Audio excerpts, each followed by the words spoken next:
Welcome back to Big Gold Belt Media. I am Damien G with another movie review here for you on the network. This time, Noryang Deadly Sea caught this on Haya a little earlier today. It basically is a historical retelling of the last battle the Battle of Imjin. It is a naval film for those that don't know. And if you didn't know going into this film, it was going to be all on the water. You will be sadly mistaken because this one was all on the water. Is this historically accurate? I can't tell you. I wasn't there. But what I can tell you about watching this movie is that I had to watch it twice to know who the bad guy was.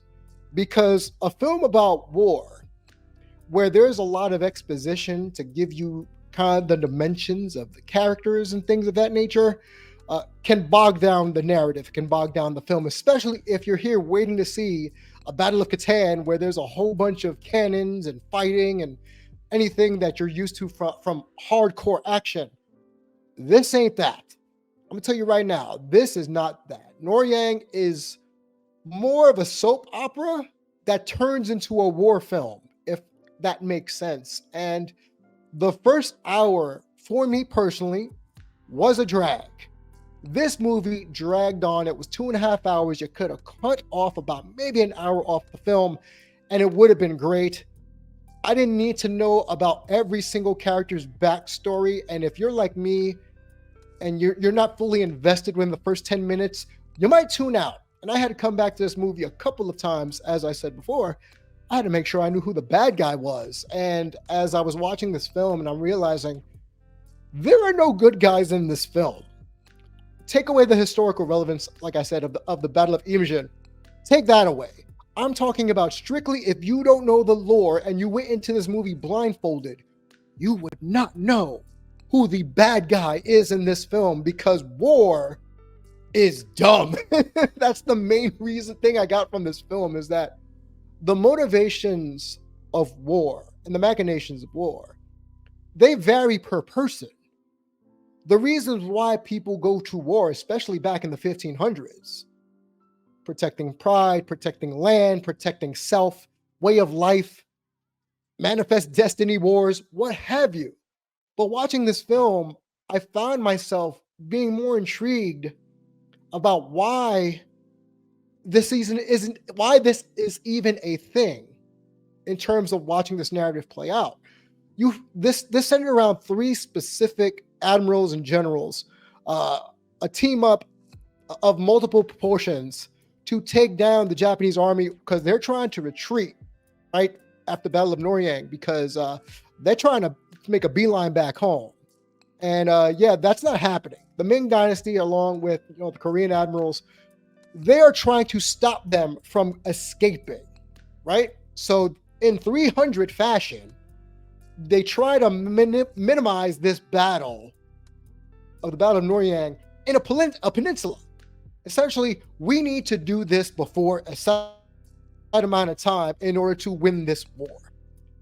And what was captivating for me wasn't even the battle scenes, which I'll get to. They were great, but it was the way that characters, people on these ships, the people in the armies are viewed as nothing but expendable things, not even people. They're just expendable. They're pawns like a chessboard to war.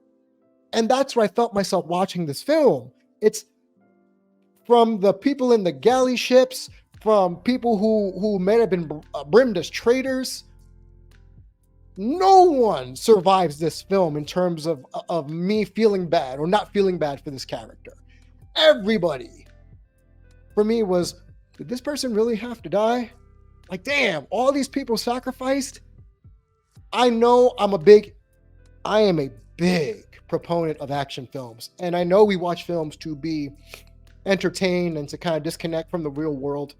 But the way my brain was wired watching this film, I just kept thinking about historically the amount of people died in this movie, like in this battle. Oh, almost over 700 per side almost. And my God, it was heavy, man. It was heavy for someone like me who's watching this war film. Instead of thinking, like, oh yeah, these are great action set pieces, I'm thinking, all this for what? What was all the loss for? What was all the violence for? To escape capture? When Japan started it, according to what I read before I jumped on air? Come on, man. So I'm going to get off the soapbox because that's how I feel about the overall historical value of this movie as it translates, and to whether or not, I'm like, oh, this is great.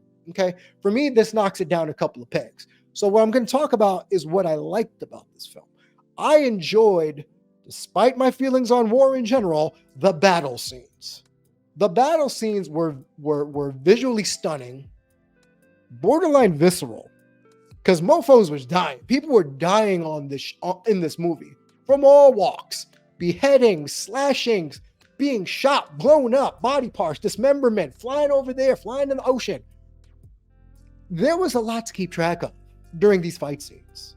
But visually, all these ships, the water, the fights over the water, beautifully done. I will grant them that. Beautifully done. But there's still something to my brain, even now talking about this, that's saying this does not make this a good film.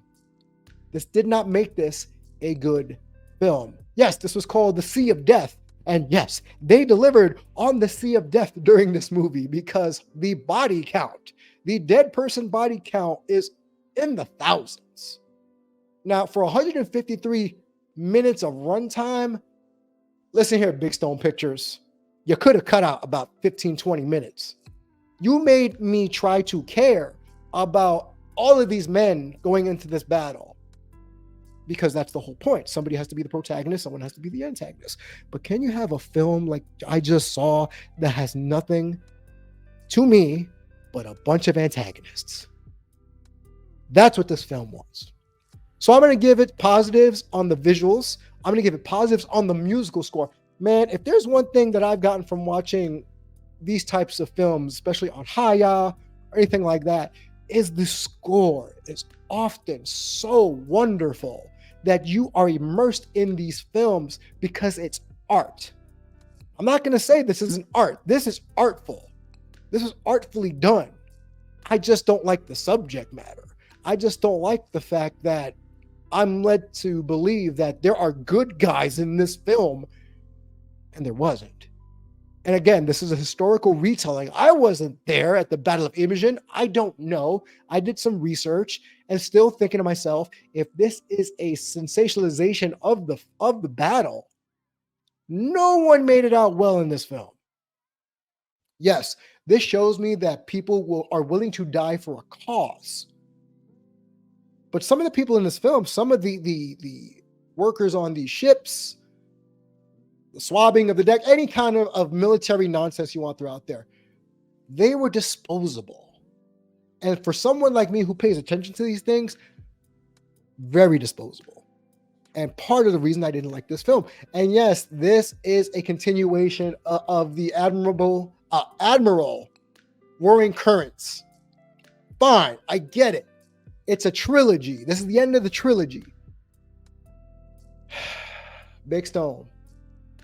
This wasn't it for me. I was bored multiple times during this movie.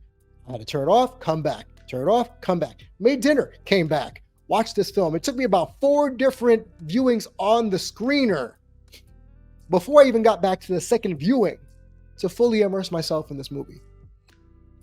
If you like war films, this will work for you. If you like historical naval battles, this will work for you. If you're into beautiful cinematography on the ocean, this will work for you. But I just couldn't get the overall message of this movie out of my head. All of the loss, all of the death, all of just the characters losing either wills to fight, wanting to get home, having their reasons to be in this war. And for me, it fell flat. They would have been better suited making this a strict Michael Bay action boom boom Pearl Harbor movie, and it might have garnered a lot more stimulation. But you tried to make this for the first half of the movie. I counted. We didn't get one major battle until an hour and change into this movie. it was a drag to get to that point. And there was still dead zones in the midst of all these battles going on. And then when it was over, I said, this is below average. As someone who reviews movies for a living, who loves cinematography, who loves to be immersed in a world that is not my own, this did not hit the mark for me. So, did I enjoy this film? No. Will you enjoy this film? Potentially for the reasons that I suggested before. The cinematography. If you like art house movies that take a while to get to the point of the battles, then you'll like this movie. If you love soundtracks, you'll love this movie. But if you're going here and expecting guns blazing, master in command, things like that, this is not the movie for you. So I will give this a rating of C, a flat C, borderline C minus. Noryang Deadly Sea. Not one of my favorites, not the worst movie I've seen in the last, let's say, 2 years. But it was not worth my viewing pleasure. But let me know in the comments below if you agree, if you disagree, if you've seen this film. Did you enjoy this film? Will you enjoy this film? Did you enjoy this film? Let us know here at Big Gold Belt Media, biggoldbelt.com. Find me on social media at Damien G Show across the board, and my off base, and my Cuckoo for Cocoa Puffs. Please let me know. But again, Noryang Deadly Sea gets a grade of C or C minus. I may be wrong, but that's what I think. Catch you in the